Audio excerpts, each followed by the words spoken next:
ಒಬ್ಬ ವಿಶೇಷವಾದ ಸಾಧಕರು ನಮ್ಮೊಂದಿಗಿದ್ದಾರೆ. ಹೇಗೆ ನೀವು ಪ್ರೇರಣೆ ತಬಲಾ ನುಡಿಸ್ಬೇಕು ಅಂತ? ನಮ್ಮ ತಂದೆಗೆ ಒಂದು ಚಟ ಇತ್ತು, ಏನಂದ್ರೆ ಸಿನಿಮಾ ನೋಡೋದು. ಅವ್ರ ಕೊನೆ ತನಕನೂ ಅವರು ಇರೋ ತನಕನೂ ನಾ ಬಾರಿಸೋದು ಅವ್ರಿಗೆ ಹಿಡಿಸ್ಲಿಲ್ಲ.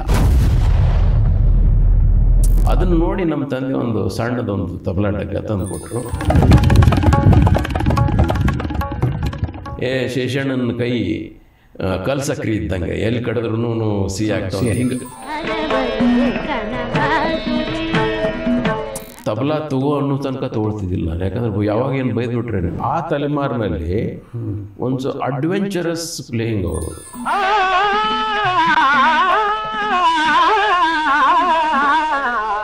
ಅಯ್ಯೋ ರವಿ ಹೋಗ್ಯಾನ, ನನಗೆ ಕೈ ಬಲಗೇನೋ ಮುರಿದಂಗೆ ಆಗ್ಯದ ಅಂತ ಹೇಳ್ತಿದ್ರು ಅಂತ ನಮಗೆ.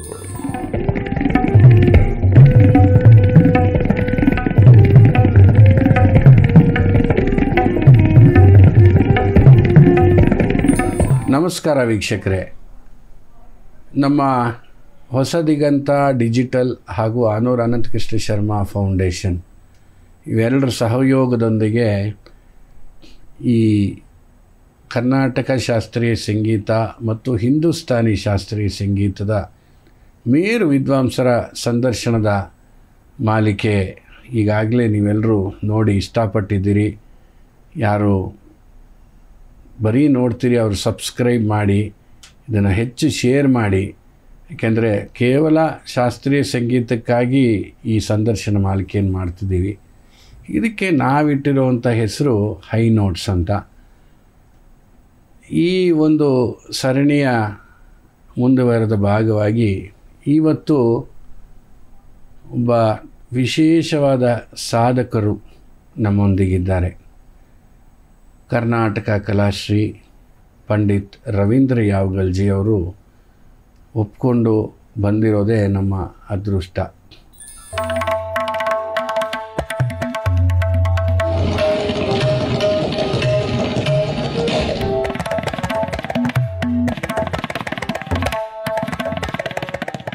ಯಾವಗಲ್ ಜಿ ಅವರ ಬಗ್ಗೆ ಯಾರ್ಯಾರು ಸಂಗೀತ ಕ್ಷೇತ್ರದಲ್ಲಿ ಇಂಟ್ರೆಸ್ಟ್ ಇದೆ ಅಥವಾ ಕಾರ್ಯಕ್ರಮ ಕೇಳ್ತಾರೆ ಅವರೆಲ್ರಿಗೂ ಅವರ ವಿಷಯ ಗೊತ್ತೇ ಇದೆ. ನಮ್ಮ ಕರ್ನಾಟಕದ, ನಮ್ಮ ರಾಷ್ಟ್ರದ ಒಬ್ಬ ಹಿರಿಯ ತಬಲಾ ವಾದಕರಲ್ಲಿ ಅವರು ಒಬ್ಬರು. ರಾಜ್ಯೋತ್ಸವ ಪ್ರಶಸ್ತಿ ಪುರಸ್ಕೃತರು, ಸಂಗೀತ ನೃತ್ಯ ಅಕಾಡೆಮಿಯ ಗೌರವ ಪುರಸ್ಕಾರ, ಕರ್ನಾಟಕ ಕಲಾಶ್ರೀ ಹಾಗೂ ಕೇಂದ್ರ ಸಂಗೀತ ನಾಟಕ ಅಕಾಡೆಮಿಯ ಪುರಸ್ಕಾರ ಇವೆಲ್ಲವೂ ಅವರಿಗೆ ದೊರೆತಿದೆ. ARನಲ್ಲಿ ಅವರು ಕಲಾವಿದರ ಕೆಲಸ ಮಾಡಿದ್ದಾರೆ. ಉನ್ನತ ಶ್ರೇಣಿ A ಟಾಪ್ ಗ್ರೇಡ್ ಅವ್ರದ್ದಾಗಿದೆ. ಅಲ್ಲದೆ ಯಾರ್ಯಾರು ಕರ್ನಾಟಕಕ್ಕೆ ಬಂದರೂ ಮೊದಲನೇ ಆಯ್ಕೆ ರವೀಂದ್ರ ಯಾವಗಲ್ ಅವರು. ಹಾಗೆ ಗುರುಗಳಾಗಿ ಕೂಡ ಅವರು ತುಂಬ ಜನ ಶಿಷ್ಯರನ್ನು ತರಬೇತಿ ಮಾಡಿದ್ದಾರೆ. ಬನ್ನಿ ಅವರ ಸಾಧನೆ, ಅವರು ಹೇಗೆ ಈ ಸಂಗೀತ ಯಾತ್ರೆಯನ್ನು ಶುರು ಮಾಡಿದರು ಅಂತ ಎಲ್ಲ ಕೇಳಿ ಅವ್ರ ಮೂಲಕನೇ ಕೇಳಿ ತಿಳ್ಕೊಳ್ಳೋಣ. ಯಾವಗಲ್ ಜಿ ನಮಸ್ಕಾರ. ನಮಸ್ಕಾರ. ಭಾಳ ಸಂತೋಷ ಆಗ್ತಿರೋದೇನಪ್ಪ ಅಂದರೆ ವೇದಿಕೆಯಲ್ಲಿ ಇಬ್ಬರು ಸವಾಲು ಜವಾಬು ಮಾಡ್ತಿದ್ವಿ. ಇವತ್ತು ನನ್ನ ಸವಾಲಿಗೆ ನೀವು ಜವಾಬು ಕೊಡಲೇಬೇಕು. ನಿಮ್ಮದು ಬಯೋಡಾಟಾ ಎಲ್ಲ ನೋಡ್ತಾ ಇದ್ದೆ. ಮುಂಚಿತವಾಗಿ ಏನೋ ಸಂಗೀತ ಅಷ್ಟೊಂದು ಇದ್ದಿಲ್ಲ ಅಂತ ಕಾಣುತ್ತೆ. ಆದರೆ ನಿಮ್ಮ ತಂದೆಯವರ ಹೆಸರಲ್ಲಿ ಒಂದು ಕಲಾ ವೇದಿಕೆಯೇ ಮಾಡಿ ಮುಂದುವರಿಸ್ಕೊಂಡು ಬರ್ತಾಯಿದ್ದೀರಿ. ಹೇಗೆ ನೀವು ಪ್ರೇರಣೆ ತಬಲಾ ನುಡಿಸ್ಬೇಕು ಅಂತ ಅಥವಾ ಸಂಗೀತಕ್ಕೆ ಬರಬೇಕು ಅನ್ನೋದು ಪ್ರೇರಣೆ? ನಿಮ್ಮ ಜನನ, ನಿಮ್ಮ ತಾಯಿ ತಂದೆ, ನಿಮ್ಮ ಕುಟುಂಬದ ಬಗ್ಗೆ ಸ್ವಲ್ಪ ತಿಳಿಸ್ಬೇಕು. ನಾನು ಹುಬ್ಬಳ್ಳಿಯಲ್ಲಿ ಹುಟ್ಟಿದ್ದು 27 ನವಂಬರ್ 1959 ಇಸ್ವಿ. ಸಂಗೀತದ ಆಸಕ್ತಿ ಉಳ್ಳಂಥ ಮನೆತನ ನಮ್ಮದು. ಅಂದರೆ ಕೃಷಿ ಮಾಡಿರಲಿಲ್ಲ ಯಾರು. ಸಂಗೀತ ಎಲ್ರಿಗೂ ಆಸೆ ಕೇಳೋದು. ಆಮೇಲೆ ನಮ್ಮ ತಂದೆ, ಎಸ್ಪೆಷಲಿ ನಮ್ಮ ತಂದೆ, ಅವ್ರಿಗೆ ಏನಾರು ಒಂದು ಒಳ್ಳೆಯ ವಾತಾವರಣ ಸಿಕ್ಕಿದ್ರೆ ಅವ್ರು ದೊಡ್ಡ ಕಲಾವಿದರು ಆಗ್ಬೋದಾಗಿತ್ತೇನೋ. ಯಾಕಂದರೆ ನಮ್ಮ ತಾಯಿ ಹೇಳ್ತಿದ್ರು, ನಮ್ಮ ತಾಯಿ ಏನು ಹೇಳ್ತಿದ್ರು ಅಂದರೆ, ನಮ್ಮ ತಂದೆಗೆ ಒಂದು ಚಟ ಇತ್ತು, ಏನಂದರೆ ಸಿನಿಮಾ ನೋಡೋದು, ಭಾಳ ಸಿನಿಮಾ ನೋಡ್ತಿದ್ರಂತ. ಏನಪ್ಪ ಕಾರಣ ಅಂದರೆ ಅವಾಗೆಲ್ಲ ರೇಡಿಯೋ ಇರಲಿಲ್ಲ. ಅಕ್ಕಪಕ್ಕದ ಮನೆಯವರೆಲ್ಲ ಇವ್ರನ್ನ ಕರ್ಕೊಂಡು ಈ ಹುಡುಗನ ಕರ್ಕೊಂಡು ಹೋಗೋರಂತೆ ಸಿನಿಮಾಕ್ಕೆ. ಆ ಸಿನಿಮಾ ಹಾಡು ಏನು ಕೇಳ್ತಾರೆ, ಇವ್ರು ಬಂದು ಅದನ್ನು ಕೇಳಿದ್ದ ಹಾಡನ್ನ ಎಷ್ಟು ಸರ್ತಿ ಆದ್ರೂ ಅವ್ರು ಹಾಡ್ತಿದ್ರಂತ. ಸೂಕ್ಷ್ಮಗ್ರಾಹಿ. ಜೊತೆಗೆ ಆಗಿನ ಕಾಲ ಸಿನಿಮಾಗಳಲ್ಲೂ ಶಾಸ್ತ್ರೀಯ ಸಂಗೀತನೇ ಇರ್ತಿತ್ತು. ಅದು ಕೇಳುಗರಿಗೆ ಒಂದು ಮನೋರಂಜನೆ. ರೇಡಿಯೋ ಇಲ್ಲ, ಏನಿಲ್ಲ, ಈ ಹುಡುಗನ ಕಡೆಯಿಂದ ಹಾಡು ಕೇಳಿಸೋದು. ಅದರಿಂದ ಅವ್ರಿಗೆ ಪದೇ ಪದೇ ಸಿನಿಮಾ ಕರ್ಕೊಂಡು ಹೋಗೋದು. ಅವರೇನೋ ಕರ್ಕೊಂಡು ಹೋಗ್ತಿದ್ರು, ಇವ್ರಿಗೆ ಚಟ ಬಿದ್ದುಬಿಡ್ತದೆ. ನಮ್ಮ ತಾಯಿ ಆ ಸಿನಿಮಾ ನೋಡೋ ಚಟನ ಬಿಡಿಸೋದಕ್ಕೆ ಮನೇಲಿ ಸತ್ಯಾಗ್ರಹ ಮಾಡಬೇಕಾಗಿ ಬರ್ತಿತ್ತು. ಅಂದರೆ ನಮ್ಮ ತಂದೆ ಸಂಗೀತದ ಕಡೆ ಎಷ್ಟು ಅವ್ರದ್ದು ಒಲವು ಇತ್ತು ಅಂತ ಇದ್ರ ಮೇಲೆ ಗೊತ್ತಾಗ್ತದೆ. ಅವರು ತಬಲಾ ಕಲ್ತಿರಲಿಲ್ಲ, ಕೇಳ್ಮೆ. ನಮ್ಮ ದೊಡ್ಡಪ್ಪ ಕಲ್ತಿದ್ರಂತ ಸ್ವಲ್ಪ. ತಂದೆ ತಾಯಿ ಹೆಸರು? ನಮ್ಮ ತಂದೆ ಹೆಸರು ರಾಮಚಂದ್ರ ಯಾವಗಲ್, ತಾಯಿ ಹೆಸರು ಪಾರ್ವತಿಬಾಯಿ. ನಮ್ಮ ತಂದೆ ಈ ಸಂಗೀತದ ಆಸಕ್ತಿ ಇತ್ತು, ನಮ್ಮ ದೊಡ್ಡಪ್ಪನಲ್ಲಿನೂ ಇತ್ತು. ಅವ್ರು ಸ್ವಲ್ಪ ಕಲ್ತಿದ್ರಂತೆ. ಮೂಲ ವೃತ್ತಿ ಸರ್ ಅವರು? ಮೂಲ ವೃತ್ತಿ ನಮ್ಮ ತಂದೆನೂ ನಾವು ಗೋಲ್ಡ್ ಸ್ಮಿತ್ಸ್ ನಾವು. ಹೀಗಾಗಿ ನಮ್ಮ ಮನೆಯೊಳಗೆ ನಮ್ಮ ತಂದೆ ಎಲ್ಲ ಕೆಲಸ ಮಾಡ್ತಿದ್ರು. ಕಾರ್ಪೆಂಟ್ರ್ ಅವರು ಅಂದರೆ ಮಲ್ಟಿ ಫ್ಯಾಸೆಟ್ ಆರ್ಟಿಸ್ಟ್. ಕಲೆ ಏನಾದ್ರೂ ಅದು ಯಾವುದೇ ಕೆಲಸ ಅವರು ಭಾಳ ಸೂಕ್ಷ್ಮವಾಗಿ ಗಮನಿಸಿದ್ರೆ ಮಾಡಿಬಿಡೋರು. ಕ್ರಾಫ್ಟ್ಸ್ಮನ್. ನಮ್ಮ ತಂದೆ ಅಣ್ಣ ಏನು ತಬಲಾ ನುಡಿಸ್ತಿದ್ರಲ್ಲ, ಅವರು ಹೇಳ್ತಿದ್ರು ನನಗೆ, ರಾಜಗುರು ಅವ್ರ ಜೊತೆ ನುಡಿಸಿರಂಥವ್ರು. ನಮ್ಮ ದೊಡ್ಡಪ್ಪನ ಹೆಸರು ವಿರೂಪಾಕ್ಷಪ್ಪ ಅಂತ. ಅಂದರೆ ಅವ್ರಿಗೂ ಒಳ್ಳೆಯ ಒಂದು ಟ್ರ್ಯಾಕ್ ಸಿಕ್ಕಿತ್ತಂದ್ರೆ ಅವರು ದೊಡ್ಡ ಆರ್ಟಿಸ್ಟ್ ಆಗ್ತಿದ್ರು ಏನೋ ಗೊತ್ತಿಲ್ಲ. ಅದು ಹಾಗೆ ನಿಮ್ಮಲ್ಲಿ ನಮ್ಮ ತಂದೆ ಅವ್ರು ನುಡ್ಸೋದು ಕೇಳಿ ಮಾಡ್ತಿದ್ರು, ಅಥವಾ ಪರಿಸರದೊಳಗೆ ಯಾರೋ ತಬಲಾ ನುಡ್ಸೋದನ್ನು ಕೇಳಿ ಕಲ್ತಿದ್ರು. ಭಾಳ ಒಳ್ಳೆ ಕೈ, ಹಿತವಾದ ಕೈ. ರೈಟ್ ಲೆಫ್ಟ್ ಠೇಕ ಭಾಳ ಚಂದ ಬಾರಿಸೋರು. ಎಲ್ಲಿ ಅವ್ರದ್ದು ಟೇಸ್ಟ್ ಎಷ್ಟು ಹೈ ಲೆವೆಲ್ ಇತ್ತಂದರೆ, ಅವರು ಕೊನೆ ತನಕನೂ ಅವರು ಇರೋ ತನಕನೂ ನಾ ಬಾರಿಸೋದು ಅವ್ರಿಗೆ ಹಿಡಿಸ್ಲಿಲ್ಲ. ನಿನ್ನ ಕೈ ಒಳಗೆ ಸ್ವೀಟ್ನೆಸ್ ಇಲ್ಲ ಅನ್ನೋರು. ಅಂದರೆ ಅಷ್ಟು ಹೈ ಲೆವೆಲ್ ಟೇಸ್ಟ್ ಇತ್ತು ಅವ್ರದ್ದು. ಇರ್ಬೋದು ನೋಡಿ, ಒಂದೊಂದು ಸರಿ ಅವ್ರು ಏನು ಕಲ್ತಿಲ್ಲದ್ರೂ ಅವ್ರು ನುಡ್ಸೋದು ಆ ಸ್ವೀಟ್ನೆಸ್ ನಾವು ಕಲ್ತಿರೋರ ಕೈಲಿ ಬರೋಲ್ಲ. ಅದು ಅವ್ರಿಗೆ, ನಾನು ಚಿಕ್ಕವಿದ್ದಾಗ ಅವರು ರೈಲ್ವೆಯಲ್ಲೂ ಇದ್ದರು, ರೈಲ್ವೆ ಡಿಪಾರ್ಟ್ಮೆಂಟಲ್ಲೇ ಇದ್ದರು ಅವರು. ಉಣ್ಕಲ್ ಸ್ಟೇಷನ್ ಅಂತ ಹುಬ್ಳಿದ ಒಂದು ಉಣ್ಕಲ್ ಸ್ಟೇಷನ್ ಗ್ರಾಮ ಅದು. ಅಲ್ಲಿ ನಮ್ಮ ತಂದೆ ಕೆಲಸ ಮಾಡ್ತಿದ್ರು. ಅಲ್ಲಿ ಒಬ್ಬರು ಮಣಿ ಮಾಸ್ತರ್ ಅಂತ, ಅವ್ರ ಕರೆಕ್ಟ್ ಹೆಸರು ನನಗೆ ಇರೋದು ಗೊತ್ತಿಲ್ಲ, ನಾ ಭಾಳ ಸಣ್ಣ. ಅವರು ಕರ್ನಾಟಕ ಹಾಡ್ತಿದ್ರು. ಅವರು ಮಣಿ ಮಾಸ್ತರ್, ಸೌತ್ ಇಂಡಿಯನ್ ಅವರು. ಅಂದರೆ ಈ ನಾಟಕ ಎಲ್ಲ ಹೇಳ್ಕೊಡೋರು? ಇಲ್ಲ, ಅವರು ಕ್ಲಾಸಿಕಲ್ ಹಾಡೋರು. ರೈಲ್ವೆಲೇ ಕೆಲಸ. ಅವ್ರು ಮಣಿ ಮಾಸ್ತರ್ ಅಂತ ಸ್ಟೇಷನ್ ಮಾಸ್ತರ್ ಆಗಿದ್ದರು.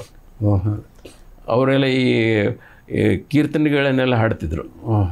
ಅವ್ರದ್ದೇ ಒಂದು ಸಿಗ್ನಲ್ ಕೊಟ್ಟು ಬಂದ ಕೂಡಲೇ ಅವ್ರದ್ದು ಅದೇನೇನೆ.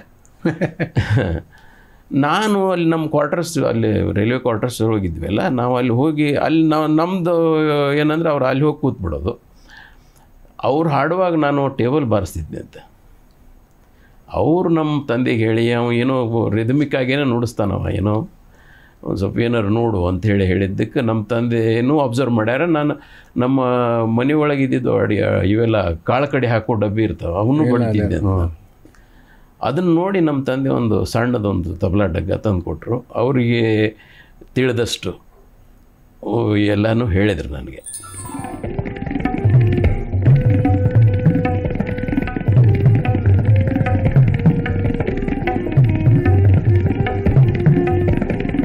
ಆಮೇಲೆ ಅವರಿಗೆ ಇವು ಕಲಿಸಿದ್ರೆ ಒಳ್ಳೆಯವ ಆಗ್ತಾನಂತ ಅಂದ್ಕೊಂಡು ಅವ್ರ ಗೆಳೆಯ ಅವರು ಪಂಡಿತ್ ವೀರಣ್ಣ ಕಾಮ್ಕಾರ್ ಅಂತೇಳಿ ಹುಬ್ಬಳ್ಳಿಯಲ್ಲಿ, ಅವ್ರ ಕಡೆ ಕಲ್ಸಕ್ಕೆ ಅಲ್ಲಿ ಅವ್ರ ಹತ್ರ 1 ವರ್ಷನ ಕಲಿತೆ ನಾನು. ನೆಕ್ಸ್ಟು ನಮ್ಮ ಗುರುಗಳು ಪಂಡಿತ್ ಶೇಷಗಿರಿ ಹಂಗೆ.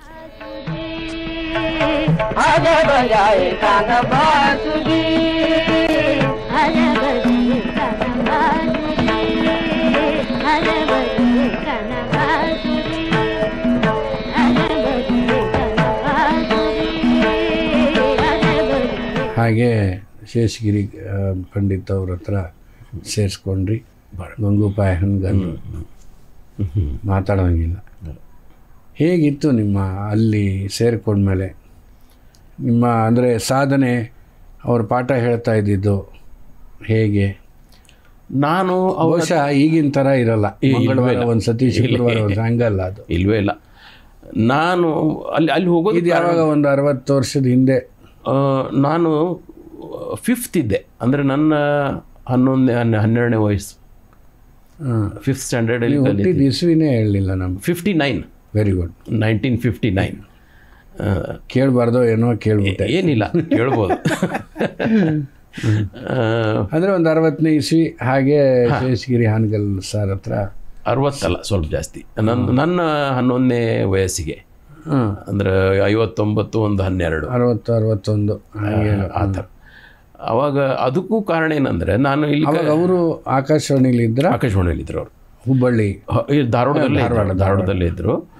ಆಕಾಶವಾಣಿಯಲ್ಲಿ ಭಾಳ ಬಿಸಿ ಆರ್ಟಿಸ್ಟ್ ಇದ್ದರು ಅವರು. ಭಾಳ ಅವಾಗೆಲ್ಲ ಭಾಳ ರೆಕಾರ್ಡಿಂಗ್ಸು ಆಗ್ತಿತ್ತು. ಪ್ಲಸ್ ಇವ್ರ ಬೇಡಿಕೆ ಒಳಗೂ ಭಾಳ ಇದ್ದರು. ಎಲ್ಲರೂ ನಾ ಕೇಳಿಬಲ್ಲೆ, ನಮ್ಮ ವಿನಾಯಕ್ ತೋರೆಯವರು ಭಾಷಣದವ್ರು ಹೇಳ್ತಾರೆ ಯೂಶ್ವಲಿ. ಅವ್ರ ಗುರುಗಳು ನಮ್ಮ ಗುರುಗಳ ತಬಲಾ ಶೈಲಿ ಬಗ್ಗೆ, ಅವ್ರ ತಬಲಾ ನುಡ್ಸೋದ್ರ ಬಗ್ಗೆ ಹೇಳೋರಂತೆ. ಶೇಷಣ್ಣನ ಕೈ ಕಲ್ ಸಕ್ರಿ ಇದ್ದಂಗೆ, ಎಲ್ಲಿ ಕಡಿದ್ರೂ ಸಿಹಿ ಆಗ್ತಾವೆ, ಹಿಂಗೆ ಅಷ್ಟೊಂದು ಅವ್ರಿಗೆ ಹೆಸರಿತ್ತು.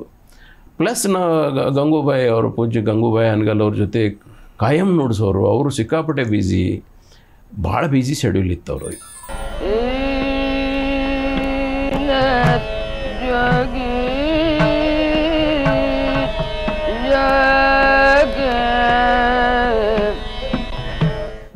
ಅಲ್ಲಿ ಹೋಗೋದಕ್ಕೆ ಕಾರಣ ಏನಂದರೆ, ನನಗೊಂದು ನಮ್ಮ ತಂದೆ ನ್ಯಾಷನಲ್ ಟ್ಯಾಲೆಂಟ್ ಸರ್ಚ್ ಸ್ಕಾಲರ್ಶಿಪ್ ಅಂತ ಒಂದು ಕೇಂದ್ರ ಸರ್ಕಾರದವರು ಒಂದು ಆವಾಗಲೇ ಈಗ CCIT ಇದೆಯಲ್ಲ, ಆ ಥರದ್ದು ಅವಾಗ ಬೇರೆ ಹೆಸರು, ಒಂದು ಸ್ಕೀಮ್ ಶುರು ಮಾಡಿದರು. ಅದನ್ನು ನಮ್ಮ ತಂದೆ ಪೇಪರ್ ನೋಡಿ ಅಪ್ಲಿಕೇಶನ್ ಹಾಕಿದರು, ನನ್ನ ಮಗುಗೂ ಸಿಗಲಿ ಅಂತ. ಅಪ್ಲಿಕೇಶನ್ ಹಾಕಿದ್ರು.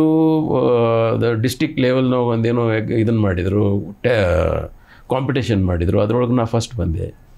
ಆಮೇಲೆ ಅವಾಗ ಮೈಸೂರು ರಾಜ್ಯ ಅಂತ, ಕರ್ನಾಟಕ ರಾಜ್ಯ, ಮೈಸೂರು ರಾಜ್ಯದ್ದು ಒಂದು ರಾಜ್ಯ ಮಟ್ಟದ ಒಂದು ಕಾಂಪಿಟೇಷನ್ ಇದು ಆಯಿತು. ಅದರೊಳಗೂ ಫಸ್ಟ್ ಬಂದೆ. ಅದು ಏನು ಬಂತು ಅನ್ನೋದ್ಲಿ ಈ ಪೀರಿಯಡು 5ನೇ ಇದ್ದಾಗ ಅಪ್ಲಿಕೇಶನ್ ಹಾಕಿದ್ದು, ಸಿಗುತ್ತೆ ಅಂದ್ಕೊಂಡು SSLC 1 ವರ್ಷ ಸಿಕ್ತು ನನಗೆ ಅಷ್ಟೇ. ಅಲ್ಲಿ ತನಕ ಸಿಗಲೇ ಇಲ್ಲ. ಅದು ಆಮೇಲೆ ಬಂತು 1 ವರ್ಷ. ಅಂದರೆ ಇಂಟರ್ವ್ಯೂ ಆಗಿ ಏನೋ ಈಗ ಸರ್ಕಾರಿ ಇರ್ತಾವಲ್ಲ, ಹೌದು, ಅದು ಏನು ನಮ್ಮ ತಂದೆ ಅದು ಕರೆಸ್ಪಾಂಡೆನ್ಸ್ ಮಾಡಿದ್ದು ಇಷ್ಟು ದೊಡ್ಡ ಫೈಲ್ ಆಗಿತ್ತು. ಚಕ್ರಧಾರ ಆವಾಗ ನಮ್ಮ ತಂದೆಗೆ ಒಂದು ಭಾಳ ಆಸೆ, ಇದು ಇವಂಗೆ ಸ್ಕಾಲರ್ಶಿಪ್ ಸಿಲೆಕ್ಟ್ ಆದ್ನ ಡಿಸ್ಟ್ರಿಕ್ಟ್ ಲೆವೆಲ್ನಾಗೆ, ಇನ್ನೇನು ಬಂದುಬಿಡುತ್ತೆ. ನಾನು ನಮ್ಮ ಗುರುಗಳು ಅಂದರೆ ಒಳ್ಳೆ ಗುರುಗಳಿರಬೇಕು, ಅವರು ಚಾರಿತ್ರ್ಯವಂತರು ಇರಬೇಕು, ಅಂಥ ಗುರುನ ಹಿಡಿದು ಇವನ್ನ ಕಳಿಸ್ಬೇಕು ಅಂಥೇಳಿ ನಮ್ಮ ಗುರುಗಳನ್ನ ಹುಡುಕಿ ಅವ್ರ ಕಡೆನ ಇವ ಕಲಿಬೇಕು ಅಂಥೇಳಿ ಕರ್ಕೊಂಡೋಗಿ ಹಾಕಿದ್ದು. ನನ್ನ 5th ಸೆಕೆಂಡ್ ಹಾಫ್ನೊಳಗೆ ನಾನು ಸೇರಿಕೊಂಡೆ ನಮ್ಮ ಗುರುಗಳ ಹತ್ರ. 6th ಧಾರವಾಡಕ್ಕನ ಸ್ಕೂಲಿಗೆ ಹಾಕಿಬಿಟ್ರು. ಸಿಕ್ಬಿಡುತ್ತೆ ಸ್ಕಾಲರ್ಶಿಪ್ ಅಂಥೇಳಿ. ಸಿಗಲಿಲ್ಲ. ಆದರೆ ಅಲ್ಲಿ ಹೋಗಿದ್ದ ಅದು ಒಂದು ನಮ್ಮ ಗುರುಗಳ ಸಹವಾಸ ಸಿಕ್ಬಿಡ್ತು ನಂಗೆ 24 hours. ಸ್ಕಾಲರ್ಶಿಪ್ ಇನ್ನೂ ದೊಡ್ಡದು ಅದು ಭಾಳ ದೊಡ್ಡ. ಸೊ ಅಲ್ಲಿಂದ ಅವ್ರ ಮನೆ ಒಳಗೇ ಇರೋದು, ಸ್ಕೂಲ್ ಹೋಗೋದು, ಸ್ಕೂಲ್ ಇಲ್ಲಾಂದರೆ ಅವ್ರ ಮನೆ ಒಳಗೇ ಇರೋದು. ರಾತ್ರಿ ಮತ್ತು ಹುಬ್ಳಿಗೆ ಬರ್ತಿದ್ದೆ, ಬೆಳಗ್ಗೆ ಸ್ಕೂಲಿಗೆ ಹೋಗೋದು, ಅಲ್ಲಿಂದ ಸ್ಕೂಲ್ ಮುಗಿದ್ಕೂಳೆ ಗುರುಗಳ ಕಡೆ ಹೋಗೋದು. ಆ ಥರ ನಮ್ಮದು ರೂಟೀನು. ಆಮೇಲೆ ಅಲ್ಲಿ ಗುರುಗಳು ಇರಲಿಲ್ಲ ಅಂದರೆ ಅಲ್ಲಿ ಏನಾರು ಕೆಲಸ ಮಾಡೋದು ಮನೆಯೊಳಗೆ. ಗುರುಗಳು ಇದ್ದಾಗ ಅವರು ತಬಲಾ ತಗೋ ಅನ್ನೋ ತನಕ ತೊಗೊಳ್ತಿದ್ದಿಲ್ಲ ನಾನು, ಯಾಕಂದ್ರೆ ಯಾವಾಗ ಏನು ಬೈದ್ಬಿಟ್ರೆ ನಾವು. ಅದು ಅವಾಗೆಲ್ಲ ಅದೊಂದು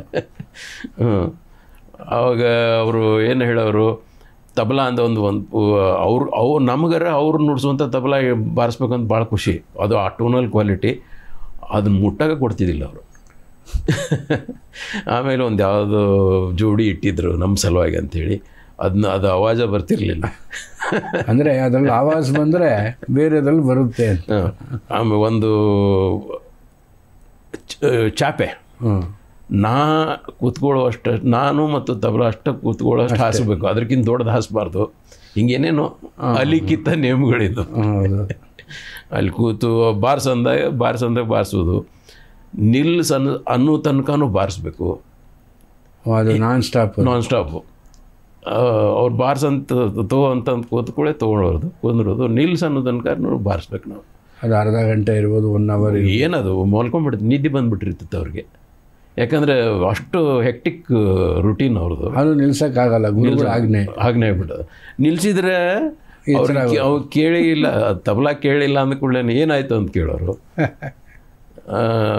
ಮುಗೀತ್ರಿ ಕಲಿಸಿದ್ದೆಲ್ಲ ಬಾರಿಸಿದೆ, ಅದನ್ನ ಬಾರಿಸಿದೆ ಅವನು ಯಾವುದೋ ಒಂದು ವಿಷಯನ ಬಾರಿಸಿದೆ, ಇನ್ನೊಂದು ಬಾರಿಸು ಅಂತ ಹೇಳಿ ಮತ್ತೆ ಬಾರಿಸೋದು ಮಲ್ಕೊಂಬಿಡೋರು ಮತ್ತು ಈ ಥರ. ಆಮೇಲೆ ಅವ್ರ ಮನಸ್ಸಿಗೆ ಬಂದಾಗ ಒಂದು ನಂದು ಭಾಳ ಸ್ಲೋ ಲರ್ನಿಂಗ್ ಪ್ರೊಸೆಸ್. ಆಮೇಲೆ ಅದು ಹಳಬ್ರೆಲ್ಲ ಹಂಗೆ ಇತ್ತು ಕಾಣಿಸ್ತು. ಹೌದು, ಅವ್ರಿಗೆ ಮನಸ್ಸು ಬಂದು 6 ತಿಂಗಳಿಗೊಮ್ಮೆ, ವರ್ಷಕ್ಕೊಮ್ಮೆ, 6 ತಿಂಗಳಿಗೆ ಹಂಗೆ ಮನಸ್ಸು ಬಂದು ಹೊಸ ಪಾಠ ಕೊಟ್ಟರು. ಇಲ್ಲಾಂದ್ರೆ ನಾವು ಅದನ್ನು ಬಾರಿಸ್ಬೇಕು. ಬರೆಯೋಂಗಿಲ್ಲ, ಯಾವುದನ್ನು ನೋಟ್ ಮಾಡೋಂಗಿಲ್ಲ, ರೆಕಾರ್ಡ್ ಅಂಕಿರ್ ದೂರ ನಮ್ಮ ಕಡೆ ಇಲ್ಲೇ ಇಲ್ಲ, ಏನಿಲ್ಲ, ಈಗಿನ ಥರ ಇಲ್ಲವೇ ಇಲ್ಲ. ಅದರಲ್ಲಿಂದ ನಮ್ಗೆ ಅಷ್ಟು ಕಲ್ತಿದ್ದು ಅಂದರೆ ಜಾಸ್ತಿ ಮಟೀರಿಯಲ್ಲು ಆ ಅವಧಿ ಒಳಗೆ ಸಿಕ್ಕಿಲ್ಲ. ಅವಧಿ ದೊಡ್ಡದು ನಂದು ಕಲ್ತಿದ್ದು. ಮಟೀರಿಯಲ್ ಕಡಿಮೆ, ಆ ಲೆಕ್ಕಕ್ಕೆ ಮಟೀರಿಯಲ್ ಕಡಿಮೆ ಸಿಕ್ಕಿರ್ಬೋದು ನನಗೆ. ಆದರೆ ಅದು ಎಂಥ ಕಾಂಕ್ರೀಟ್ ಇದ್ದಂಗಿದೆ ಅಂದರೆ, ಹೌದು, ಇವತ್ತು ನಾನು ಅದರ ಬಲದಿಂದ ಏನು ಬೇಕಾದ್ದು ಮಾಡುವಲ್ಲೆ.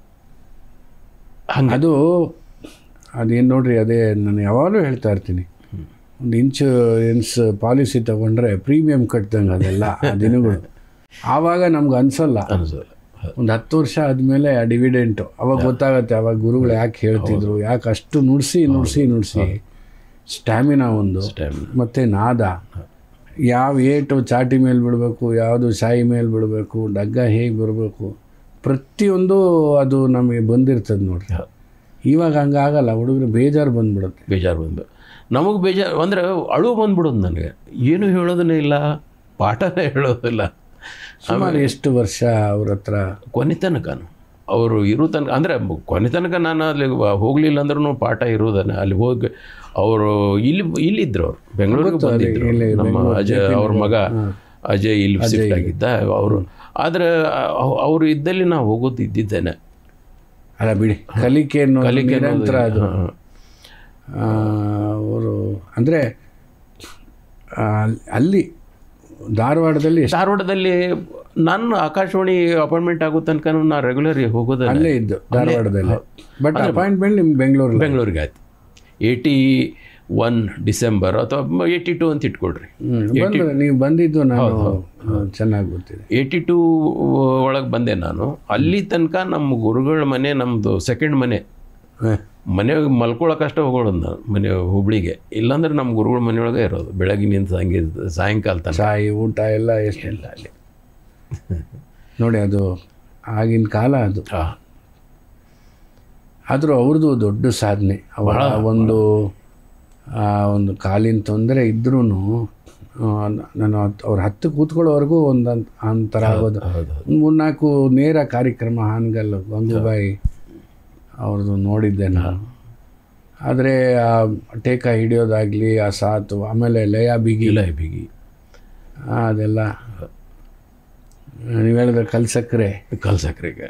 ಆಮೇಲೆ ಹಾಡಿನ ಜೊತೆಗಿರಬೇಕು, ಎಲ್ಲೂ ಡಿಸ್ಟರ್ಬ್ ಆಗಿದಂಗೆ. ಅದು ಕಷ್ಟನೇ ಇದೆ.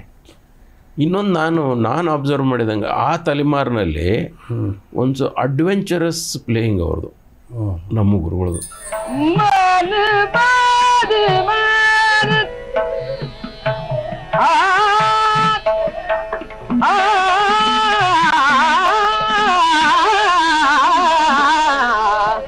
ಅವು ಏನೇನೋ ಬಾರಿಸ್ತಿದ್ರು ಅವರು. ಅಂದರೆ ಬೇರೆದವ್ರ ಕಡೆ ನಾವು ಕೇಳಿಲ್ಲ ಅದನ್ನು. ನವ್ವಕ್ಕ ಅಂತ ಬಾರಿಸೋದು ಇತ್ತು, ತೆರೆ ಒಳಗಿತ್ತು, ಎಲ್ಲರೂ ಗೊತ್ತಿದ್ದಿದ್ದು ಮಾತು. ಆದರೆ ಎಲ್ಲೂ ಅಪ್ಲಿಕೇಶನ್ಸ್ ಅಂತ ಹಂಗೆ ಕೇಳಿರಲಿಲ್ಲ. ನಾವು ಧಾರವಾಡದ ಅಂದ್ರೆ ನಮ್ಮ ಸೀಮಿತ ಏರಿಯಾದೊಳಗೆ ನಾವು ಕೇಳಿದ್ದು. ಅವಾಗ ದೊಡ್ಡವ್ರದ್ದೆಲ್ಲ ಆಮೇಲೆ ಕೇಳಿದ್ವಿ ನಾವು. ಅವಾಗ ನಮ್ಗೆ ಕೇಳಕ್ಕೆ ಸಿಗ್ತಿರ್ಲಿಲ್ಲ. ರೇಡಿಯೋಲಿ ಏನಾದರೂ ಬಂದರೆ ಅದು ಮನೇಲಿ ರೇಡಿಯೋ ಇದ್ದರೆ ಅದು ಅದ್ರ ಗುರುಗಳು ಏನೇನೋ ಹೊಸದೆಲ್ಲ ಬಾರಿಸೋರು. ನೌಹಕ್ಕ ಬಾರಿಸೋರು, ತಿಹೈ ಒಳಗೆ ವೆರೈಟೀಸು ಇಂಥದ್ದೆಲ್ಲ ಭಾಳ ಮಾಡ್ತಿದ್ರು ಅವರು. ಹೊಸದಾಗಿ ಇನ್ವೆನ್ಷನ್ ಭಾಳ ಮಾಡ್ತಿದ್ರು. ಅಂದರೆ ಆ ಸಂಪ್ರದಾಯದ ಚೌಕಟ್ಟಿನೊಳಗೆ ಹೌದು ಬರುವಂಥ. ನಂತರ ನೀವು ಆಕಾಶವಾಣಿ ಸೇರಿಕೊಂಡ್ರಿ. ಸೊ ಹೇಗೆ ಅನ್ನಿಸ್ತು ಆಕಾಶವಾಣಿಗೆ ಸೇರಿದ ಮೇಲೆ? ಅದು ಅಲ್ಲದೆ ನೀವು ಹುಬ್ಬಳ್ಳಿ ಧಾರವಾಡ ಬಿಟ್ಟು ಬೆಂಗಳೂರಿಗೆ ಬಂದ್ರಿ. ಅದೊಂದು ಆ ವಾತಾವರಣ ಇಲ್ಲ, ಎಲ್ಲ ಇತ್ತು, ಈಗೇನಿದೆ ಅಷ್ಟಿರಲಿಲ್ಲ 81, 82ರಲ್ಲಿ. ನಾನು ಬಂದೆ, ಅದು ಸಹಿತ ನಮ್ಮ ಗುರುಗಳದೇನೆ. ನಮ್ಮ ಗುರು ನಾನು ಎಲ್ಲಿ ಏನು ಮಾಡಿದ್ದು ಅವ್ರು ಹೇಳಿದ್ದೆ ಮಾಡಿದ್ದು ನಾನು. ಅವರೇ ಹೇಳಿದ್ದು ನನಗೆ ಅಪ್ಲಿಕೇಶನ್ ಹಾಕು, ಅವ್ರಿಗೆ ಬೆಂಗಳೂರಿನಲ್ಲಿ ಕಾಲ್ಫಾರ್ ಮಾಡ್ಯಾರ, ನೀನು ಅಪ್ಲಿಕೇಶನ್ ಹಾಕು ಅಂತ. ಅವ್ರು ಹೇಳಿದ ಮೇಲೆ ನಮ್ಗೆ ಏನು ಕಲ್ಪನೆ ಇಲ್ಲ. ಗ್ರೇಡೇಷನ್ ಆಗಿತ್ತು. ಬಿ ಹೈ 18ನೇ ವರ್ಷಕ್ಕೆ ಆಯ್ತು ನಂದು ಬಿ ಹೈ. ಅಪ್ಲಿಕೇಶನ್ ಹಾಕಂದ್ರು, ಹಾಕಿದೆ. ಅಪಾಯಿಂಟ್ಮೆಂಟ್ ಆರ್ಡರ್ ಸೆಲೆಕ್ಷನ್ ಆಗಿಬಿಡ್ತು, ಆರ್ಡರ್ ಆಯ್ತು. ಆದರೆ ಇಲ್ಲಿ ನಾನು ಯಾವಾಗಲೂ ಅಷ್ಟು ದೂರ ಹುಬ್ಬಳ್ಳಿ ಬಿಟ್ಟು ನಾನು ಬಂದಿಲ್ಲ, ಎಲ್ಲೂ ಇಲ್ಲೇ ಇಲ್ಲ. ಅಲ್ಲೇ ಹುಬ್ಬಳ್ಳಿ ಧಾರವಾಡದೊಳಗೆ ಇದ್ದು ರೂಢಿ. ಇಲ್ಲಿ ಬಂದ ಕೂಡಲೇ ಒಂಥರ ನೀರಿಲ್ದು ಏನು ಹೊರಗೆ ಹಾಕಿದಂಗೆ ಆಗಿಬಿಟ್ಟಿತ್ತು. ಅಲ್ಲಿ ನಮ್ಮ ಗುರುಗಳು ಹೇಳಿದ್ರು, ನಮ್ಮ ಕೃಷ್ಣ ಹಾನಗಲ್ ಅವ್ರ ಹತ್ರ ಹೇಳ್ತಿದ್ರಂತ. ಅವ್ರು ನನಗೆ ಹೇಳ್ತಿದ್ರು, ಶೇಷಣ್ಣ ಹಿಂಗೆ ಹೇಳ್ತಿದ್ದು ನೋಡು ಅಂತೇಳಿ. ನಾನು ಅಲ್ಲಿ ಇರಲಿಲ್ಲಲ್ಲ, ಅಂದರೆ ಅವ್ರಿಗೆ ಎಷ್ಟು ನನ್ನ ಮೇಲೆ ಡಿಪೆಂಡೆನ್ಸಿ ಬಂದುಬಿಟ್ಟಿತ್ತು. ನಾ ಇಲ್ಲದೆ ಯಾವುದೂ ಕೆಲಸ ಆಗ್ತಿದ್ದಿಲ್ಲ ಅವರು. ಅಯ್ಯೋ ರವಿ ಹೋಗ್ಯಾನ, ನನಗೆ ಬಲಗೇನೋ ಮುರಿದಂಗೆ ಆಗ್ಯದ ಅಂತ ಹೇಳ್ತಿದ್ರಂತ ನಮ್ಮ ಗುರುಗಳು. ಈ ಥರ ಒಂದು ಸಂಬಂಧ ನಮ್ಮದು ತಂದೆ ಥರ. ನಮ್ಮ ತಂದೆ ಭಾಳ ಬೇಗ ತೀರ್ಕೊಂಡ್ರು. ನಾ PUC ಇದ್ದಾಗ ತೀರ್ಕೊಂಡ್ರು. ಅಲ್ಲಿಂದ ನನ್ನ ಪೂರಾ ಜವಾಬ್ದಾರಿ ನಮ್ಮ ಗುರುಗಳ ತೊಗೊಂಡಿದ್ದು. ಅವ್ರು ಹಿಂಗೆ ಮಾಡಂದಿಂದ ಮಾಡ್ಕೋತ ಬಂದೆ ನಾ ಇಲ್ಲಿ ತನಕನೂ ಅಷ್ಟೇ. ಅಪಾಯಿಂಟ್ಮೆಂಟ್ ಆಯಿತು, ಇಲ್ಲಿ ಬಂದೆ. ನಾ ಬಿಟ್ಟು ಬರ್ತೀನಿ ರೀ, ನನಗೆ ಅಲ್ಲಿ ಸರಿ ಆಗ್ತಿಲ್ಲ ಅಂತ ಅಂದೆ. ನೀವು ಬಿಟ್ಟು ಬರಬೇಡ, ಅಲ್ಲೇ ಇರಿ ಅನ್ನೋರು. ಆಮೇಲೆ ರಜಾ ಹಾಕ್ಕೊಂಡು ಭಾಳ ದಿವಸ EL ಹಾಕ್ಕೊಂಡು ಅಲ್ಲಿ ಹೋದ್ನಿ ಅಂದ್ರೆ ಬೈಯೋರು. ರಜಾ ಇಲ್ಲ ನಿನಗೆ, ಅವಾಗ ಬೇಕಾಗ್ತಾವೆ ಪ್ರೋಗ್ರಾಮಿಗೆಲ್ಲ ಬೇಕಾಗ್ತಾವೆ, ಹಿಂಗೆಲ್ಲ ಹಾಳು ಮಾಡ್ಬೇಡ ಅಂತ ಬೈಯೋರು. ಹಿಂಗೆ ಇಲ್ಲೇ ಬಂದೆ ಒಂದು ಆಮೇಲೆ ಸ್ವಲ್ಪ ದಿವಸ ಅಷ್ಟೇ. ಆಮೇಲೆ ಎಲ್ಲರೂ ಭಾಳ ಒಳ್ಳೆ ನೋಡ್ಕೊಂಡ್ರಿ. ಭಾಳ ನಾ ಜಾಯ್ನ್ ಆದಾಗ ಆಕಾಶವಾಣಿಯಲ್ಲಿ ದಿಗ್ಗಜರು, ವರಸ್ವಾಮಿಗಳು, ಹೌದು, ಎಲ್ಲರೂ ಇದ್ದರು. ನಾವು ಸಿದ್ದೇಶ್ ಕುಮಾರ್ ಇದ್ದರು. ಎಲ್ಲರೂ, ನಾನು ಒಬ್ಬವನ ಸಣ್ಣ, ಉಳಿದವರೆಲ್ಲರೂ 50 ಮೇಲಿನವ್ರೆ. ಹೌದೌದು. ಅಂದರೆ ನಿಮ್ಮ ಹಿಂದೂಸ್ತಾನಿ ಪೈಕಿ ಸಿದ್ದೇಶ್ ಕುಮಾರ್, ಶಾಂತಾ JL ಕಾಶಿನಾಥ್ ಶಾಸ್ತ್ರಿ ಅವ್ರು 2 ನುಡ್ಸೋರು. JL ಕಾಶಿನಾಥ್ ಶಾಸ್ತ್ರಿ, ಶಾಂತಾ ಜೈತಿದ್ರು. ಸಿತಾರಿಗೆ ಯಾರು ನನಗೆ ಸಿತಾರ್ ಇರಲಿಲ್ಲ, ಫ್ಲೂಟು ಇಲ್ಲ. ನಟರಾಜನ್ ಅವರು ಇದ್ರು. ಹಿಂದೂಸ್ತಾನಿ ಏನೂ ಇರಲಿ, ಯಾರೂ ಇರಲಿಲ್ಲ. ಹಾರ್ಮೋನಿಯಮೂ ಇದ್ದಿಲ್ಲ. ನನಗೆ ಜ್ಞಾಪಕ ಇದೆ.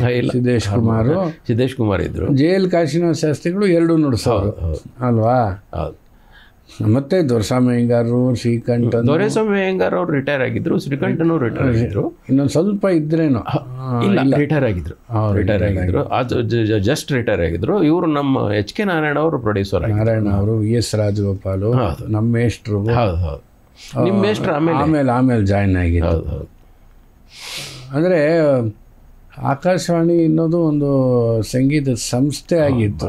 ಭಾಳ ದೊಡ್ಡವ್ರು ಇದ್ರು. ಯಾವ ಮೂಲೆಯಲ್ಲಿ ತಿರುಗಿದ್ರು ಯಾರೋ ಒಬ್ರು ಕಲಾವಿದರು ಕಾಣೋರು. ಅದು ಈಗಿನ ಪರಿಸ್ಥಿತಿ ನೋಡಿದ್ರೆ ಭಾಳ ಬೇಜಾರಾಗ್ಬಿಡ್ತದೆ. ಅದೇನೋ ಪಾಳು ಬಿದ್ದ ಬಿಲ್ಡಿಂಗ್ ಥರ ಆಗ್ಬಿಟ್ಟಿದೆ. ಗೇಟಿಂದ ಹಿಡಿದು ಯಾರಾದರೂ ಒಬ್ಬರು ಸಿಗೋರು. ಆಮೇಲೆ ಎಷ್ಟು ಹಾಳರಟೆ ಅಂದ್ರೂ ಎಲ್ಲೇ ಹೋಗಿ ಕನೆಕ್ಟ್ ಆಗೋದು ಮತ್ತು ಸಂಗೀತಕ್ಕೆ. ನನಗೆ ಎಷ್ಟು ವಿಷಯಗಳು ಹಾಳರಟಿ ಒಳಗೆ ಗೊತ್ತಾಗ್ಬಿಡ್ತಂದರೆ, ಆಮೇಲೆ ಇವೆಲ್ಲ ದೊಡ್ಡವರು ನಾನು ಇಷ್ಟು ಪ್ರೀತಿಲಿ ನೋಡಿಕೊಂಡ್ರು. ಕಡೆಗೆ ನಾನು ಧಾರವಾಡ ನೆನಪಾರ್ದೆ. ಇಷ್ಟು ಪ್ರೀತಿ ಸಿಕ್ತು ನನಗಿಲ್ಲಿ. ಅದು ನಮ್ಮದು ಸಿದ್ದೇಶ್ ಕುಮಾರ್ ಅವರಾದರೂ ಸಹಿತ ಭಾಳ ಕೋಆಪ್ರೇಟಿವ್ ಎಲ್ಲರೂ. ಆಮೇಲೆ ಆಕಾಶವಾಣಿ ನಿದ್ದೆಯಿಂದ ಅನುಭವನೂ ಹೆಚ್ಚಾಗುತ್ತೆ, ಎಲ್ಲರಿಗೂ ನೀವು ಸಾಥಿ ಮಾಡ್ಬೋದು ಅಲ್ವಾ? ಹೌದು. ಅಂದರೆ ನಿಜವಾದ ಅನುಭವ ನನ್ನ ಪ್ರಕಾರ. ಹೌದು. ಒಳ್ಳೆಯವರು ಬರ್ತಾರೆ, ಸಾಧಾರಣವಾಗಿರೋರು ಬರ್ತಾರೆ, ಬಟ್ ಎಲ್ರಿಗೂ ಹೇಗೆ ನುಡಿಸ್ಬೇಕು, ಏನು ಮಾಡಬೇಕು, ಮತ್ತು ಬರೀ ಶಾಸ್ತ್ರೀಯ ಅಲ್ವಾ? ಹೌದು ಹೌದು. ಲಘು ಸಂಗೀತ, ಭಕ್ತಿ ಸಂಗೀತ, ಆಮೇಲೆ ತುಂಬ ಪ್ರೊಡಕ್ಷನ್ಗಳಿರೋದು ಅವಾಗ, ಭಾಳ ಭಾಳ ಡ್ರಾಮಾ ಪ್ರೊಡಕ್ಷನ್, ಅದು ಆಮೇಲೆ ವಾದ್ಯ ವೃಂದ ಎಲ್ಲ. ಅವಾಗ ಸಮ್ಮೇಳನದಲ್ಲೇ ಒಂದು ವಾದ್ಯ ವೃಂದ ಇದ್ದೇ ಇರೋದು ರೇಡಿಯೋ ಸಂಗೀತ ಸಮ್ಮೇಳನದಲ್ಲಿ.